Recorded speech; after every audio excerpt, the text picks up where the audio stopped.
Welcome back, ladies and gentlemen, to the counselor's office. Mr. Gaming Counselor. That's right. I am Steve. That's right. Get us to 5,000 subscribers, and my job as Jack Black's body double will go down the toilet, just like Bungie's job insurance. I don't know. Like they really don't have any job insurance at this moment. Like, let's be honest. You've seen it. I've seen it. YouTubers, content creators, even on Twitter, everywhere is doom post. Everything has got numbers. We talk about numbers. We're doing numbers. What do the numbers mean? The numbers, basically. What do they mean? But the reality is, the numbers matter. They absolutely matter. In fact, we're gonna look through an article that really dissects shit is worse than even I thought. Right? We've actually got data charts that give you a bigger picture. Now, there's several key aspects I don't see anyone talking about. So I do feel like I can bring something unique to the conversation, because there's some bigger picture, right? There's a bigger picture that people are neglecting to when we look at this data. There's specific aspects that are not being engaged with. So I think it's good that we jump in and we check out and see what's going on with this article, right? So the article is by the game post, and we're gonna just read it, right? Destiny 2's total player numbers have dropped below the point where Bungie once said the game was just weeks from being shut down. It's not an exaggeration to say Destiny 2 is in one of its roughest spots ever. It's something you can see in nearly every community post, YouTube comment, or even the game's Steam page, which currently sits at a mostly negative for recent reviews. On Steam, the game recently hit its lowest average player count, around 17K players, a record low since the game moved to platform in 2019. For weeks, frustrated players have been going to Steam's dwindling player count as a warning sign, but there's always been debate around how well those numbers reflect the game's total health across all platforms. Yeah, by the way, it's not even 17K. We actually got to 15K. Like, people aren't actually looking at it. I am, because I like looking at data and the patterns, which is funny. I'm just going to make it very clear. I hate math. I don't like math, and I've never given a shit about like data outside of like case studies. And even then, I don't like making case studies. Especially, that's why I didn't become a psychologist. I became a counselor / therapist. I'll look at the data, but I don't want to like actually work with the data. I have cared more about this kind of data than I ever thought. Like, this shit's surreal. How much number crunching and focusing on like aspects that I never thought anyone would give a shit. Focusing on player counts. By the way, it's not just Destiny. People are looking at Call of Duty and Battlefield, even in like Borderlands. They're looking at player numbers. And yes, Steam does give you a snapshot. It does give you a big picture shot. Anyone that thinks, oh, well, console is different, it's not. It's not. People like to think console stands for more significant, and it doesn't. But in Destiny's case, it's actually fairly close, and we actually have data if we look at it. But now we have something more complete. A community-run site called Popularity.report tracks Destiny 2's total player count via the Bungie API. That's very important. It is based on Bungie's own API across all platforms and activities. It also logs daily online player counts, giving us the clearest view yet of how many people are actually playing.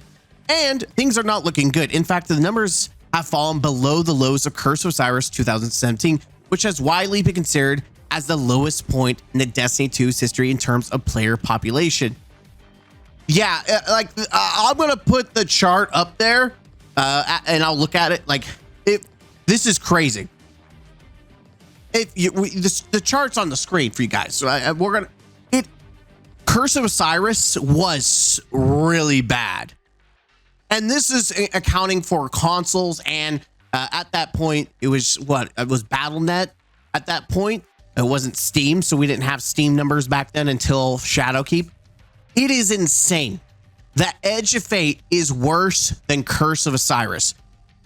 By the way, don't let any YouTuber, content creator, anyone try to gaslight you into thinking that, oh, doom posting, Destiny's dying. Every year people say, if you look at the data, and this is why data is a beautiful picture snapshot, it shows you that there's a downward trend. Every year, every expansion, it gets worse and worse and worse. The only like possible like difference is Witch Queen to Lightfall to Shadowkeep.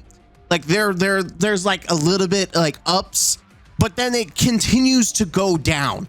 Like it is, we are nowhere near the highs of Red War or Forsaken, let alone Shadowkeep. I'm actually baffled that Shadowkeep is as high as it is, but even Shadowkeep did better than the final shape, and even like Edge of Fate, which is no surprise. Like it is crazy when you look at the bigger picture. You cannot dismiss. You can't dismiss reality. When people say Destiny is dying, it is over its life cycle. It is actually dying. Doesn't mean that we want it to die. It just means that there is an issue there. And here's the reality. If there was ever a bigger reason for why we need Destiny 3, this is it. Destiny, if you think that Destiny 2 can continue to go multiple years, if you look at the data, it proves you wrong. You are absolutely, it doesn't matter if they make new innovations. Edge of Fate was the new innovation, and it's not even getting close to some of the highest highs that we've had in years. Don't go full retard. Listen, watch Tropic Thunder. Gives you some great insight, some knowledge that some people in the Destiny community need. You never go full retard. And I think people are. And no matter, there's content creators, community, leaders desperately trying to shape and change the narrative. But the reality is Destiny is not doing good at all. In fact, Clarity showed us the new player chart. Now they're backtracking, trying so desperately like, oh wait, I don't want Bungie mad at me because we made a chart. Oh shit, people are pointing out the issues. New players aren't playing this shit. And now there's moments where there's a boost, and that's due to either free months, people get to play for free, or it's on sale. This is going to get you obviously a boost in new players, but it's very obvious that we are not retaining any of these new players. Like if you look at the player count, it is going down. Those new players are not staying. They're trying it and then they're dipping out, right? People are willing to try Destiny, but I guarantee 90% of them stop playing the moment they get to the new player experience or to the portal, and they GTFO, they get out. So as much as people would love to try to switch the narrative of we're getting a lot of new players. No, we're not. We're not. And even if we are, we're not retaining them. We have the data. The game's cooked, and we need Destiny 3. The line comes straight from Justin Truman, who's now Bungie's studio head after Pete Parsons stepped down as CEO, speaking during his GDC talk. We're literally 5 weeks away from shutting down Destiny 2. In 2023, titled From Box Products to Live Service, How Destiny 2 Transformed Bungie, Truman looked back at the early years of Destiny 2 and how close things came to shutting down Destiny 2. Referring to the weekly active users graph in 2018, Truman said, "This moment right here in February of 2018 was fucking terrifying. It was fucking terrifying. So this graph shows the trend of our weekly active users, and at the rate that we were shedding players, if this continued for just 5 more weeks, we would have run out of players. The entire population would be gone, and we were seriously looking at potential being 1 month away from having to close up shop at Destiny 2 altogether. That dip in active players came right after the Curse of Osiris launched in late 2017, an expansion that received major backlash at the time." Truman added that the team was literally 5 weeks away from shutting down Destiny 2 as a product. Here's the deal. There is a lot of stuff to talk about. Let's just talk about a lot of people. Let's talk about the big thing. Justin Truman. You love to hate him, just like Pete. You love to hate him. By the way, don't let anyone ever gaslight you to think that Justin Truman is a good thing for Destiny. They will try to, especially content creators, will try to say people just take what he said out of context. No. That would make sense if it was like most recently, and people didn't really give it time to cook, right? That he said this shit in 2023. We've had 2 years of this statement being cooking, and it actually came into reality. The idea of velocity over quality is reality. Oh, no one is taking anything out of context because the context has been proven true based on what people receive from it. That it's all about shoving shit out and fixing it later. That is what Bungie does. So this reality of, I wish people would stop taking things out of context. They didn't. Actions mean more than words. And in this case, the actions just prove everyone right. Like we literally have historical evidence to show what he said was not taken out of context. It was literally truth. He preached what Bungie planned to do. Even you gotta love people who literally tried to manipulate the narrative, dude. It is crazy. It's like, let's just stick our head into the dirt and ignore all this years of evidence doesn't exist. Woo! I wish I could be as delusional as some people are. Man, if I could just shove my head up my own ass and act like shit didn't happen, life would be better.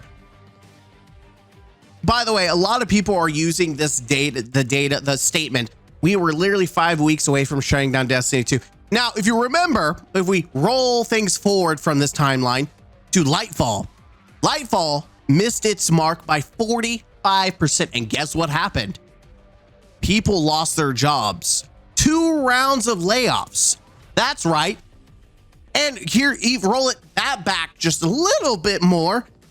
The Sony acquisition. Bungie was about to shut down. Because we're good at our jobs. It's true. They were literally about to go into solvency. Because they had overextended. They did all these different projects and they blew out all their money. If it was not for the $3.6 billion acquisition, Bungie would be cooked. So this concept of, people are taking the data and the charts and the statement and compare it to Curse of Osiris is unfair. No, it's not. No, it's not. We literally are having a situation where the game is worse than Curse of Osiris. Things are worse enough that people are actually getting laid off. And it wasn't for Sony acquisition, Bungie would have shut down again. Now, do I think that Bungie is going to shut down? No, but I do think Sony will can their ass and then absorb whatever they can and then toss the rest out, in the dumpster where they belong. I am altering the deal. Pray I don't alter it any further. Essentially, it'll be Bungie in name and name alone, where Sony will have full control. That's the reality. Now, some other aspects that need to be taken into consideration here.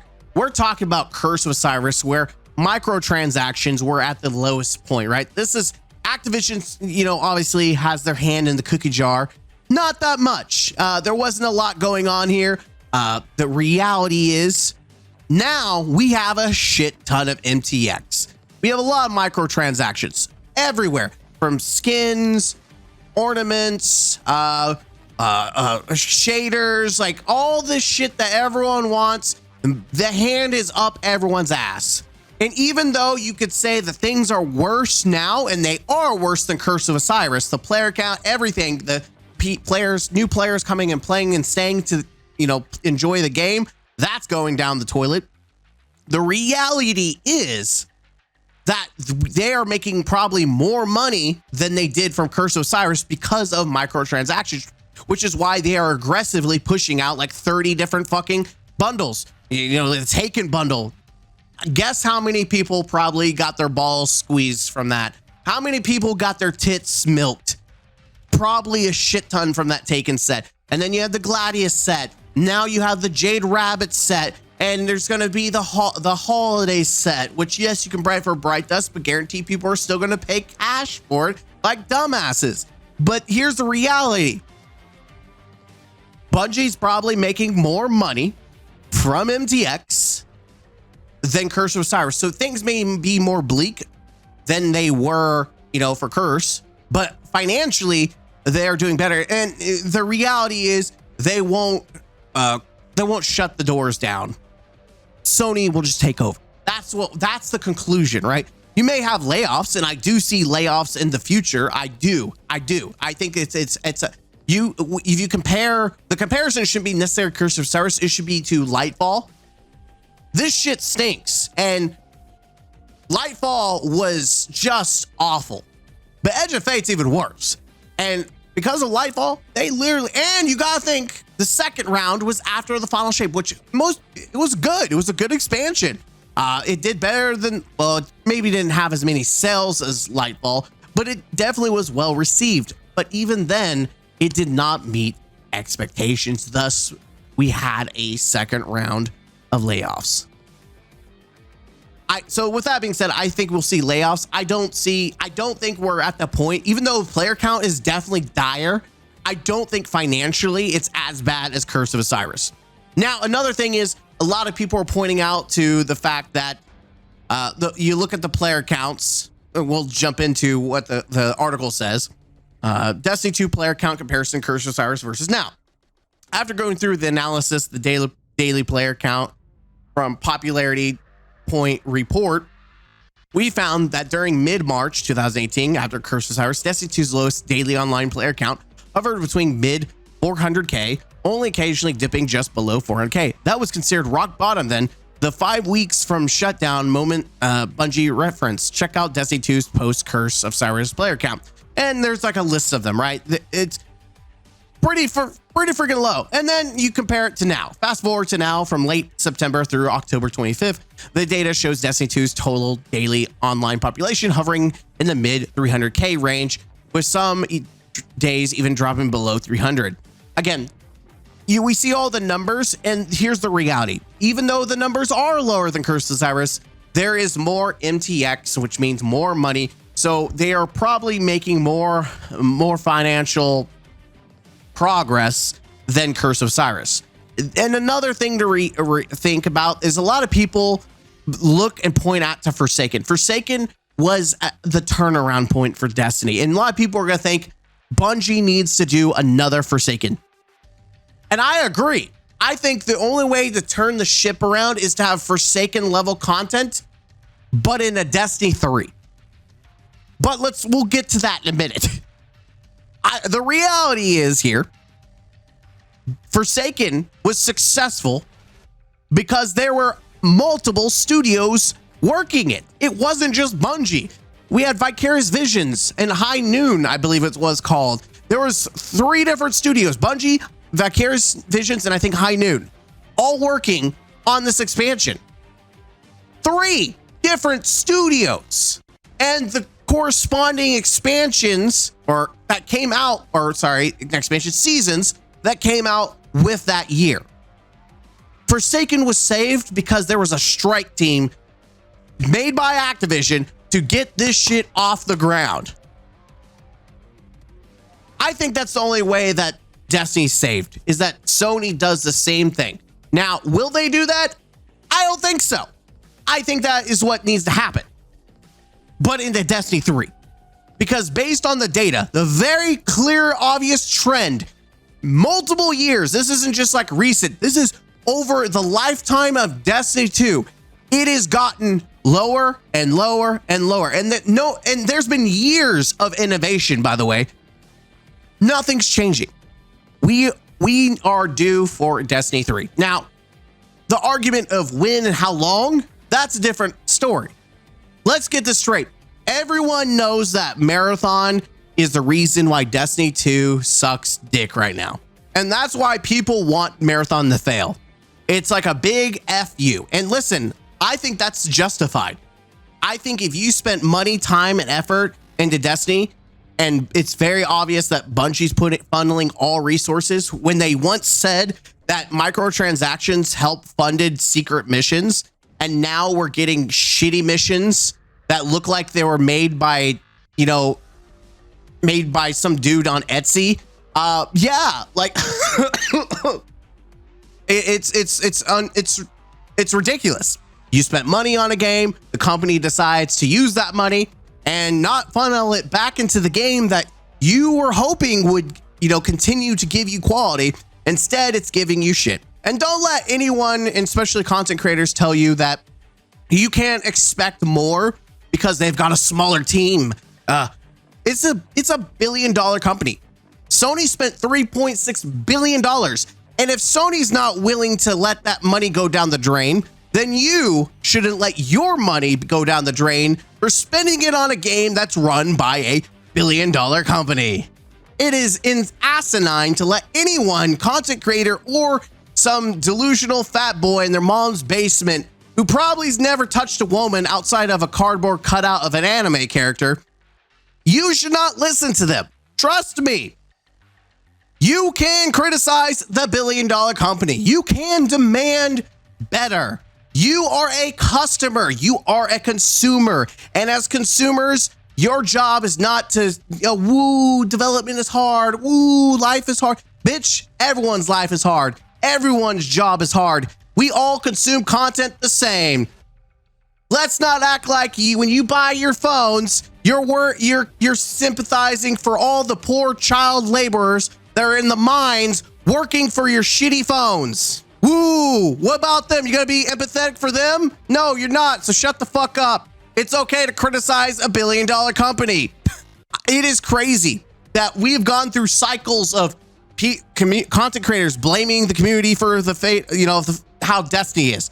Now, it's gone to content creators blaming Bungie. And then it's gone to content creators blaming other content creators. And now content creators blaming our community. I don't know what you would call them, like community programmers that do all these cool like API websites are now calling out content creators for using their information and upset because I guess they're afraid that Bungie will cut access to the API because now everyone sees the data and they're freaking the fuck out now. Oh shit. Oh, they're going to cut API. Oh shit. Fuck. I don't know what's going on. It is like the cycle of that's how bad things are. We never had this shit in Curse of Osiris. You know, shit is bad when everything is cannibalizing itself. I'm that dude watching the Titanic sink. You know, I'm eating the popcorn while you have content creators still singing and dancing their tune, trying to act like everything's fine and the ship is sinking. I'm out here having a good time eating popcorn, just reporting on shit like, hey, the ship's going down. I'm going to have a good time watching it, right? That's how I feel. And there's going to be people that tell you to stop, just leave. If you spent money, you spent time, you've given any ounce of your life and any attention to this game, you have a right to continue to criticize. You have a right to complain to the $1 billion company, to demand better. You are a consumer. You have spent some form of currency. Stand together. Everyone stand up. If you spent money and you hear, my name's Bife and all these other content creators that tell you to go away, to go play other games, go fuck yourself. Let's be honest. They don't have to because Bungie's fucking them for them. Let's be honest here. I am tired of content creators. I am tired of this brain dead, retarded section of the Destiny community that will continue to shove the micro penis of Bungie up their ass. It is insane how many gamers are willing to be a doormat for $1 billion company. Mr. Gaming ranting is done, right? Video had a little bit more spice to it. Hit the like button, comment down below, and let me know what you think down below. As I said before, I don't think Destiny is going to die unless it gets the Concord treatment, but for $3.6 billion, I see Sony killing Bungie and not Destiny. That's my take. I think we could see more layoffs in the future, 100%, but I don't see Destiny itself being thrown into the can. That is just way too much money to just pull a Concord. I do think that Bungie is on the chopping block, and they should be very, very terrified. I'll see you in the next video. Huzzah!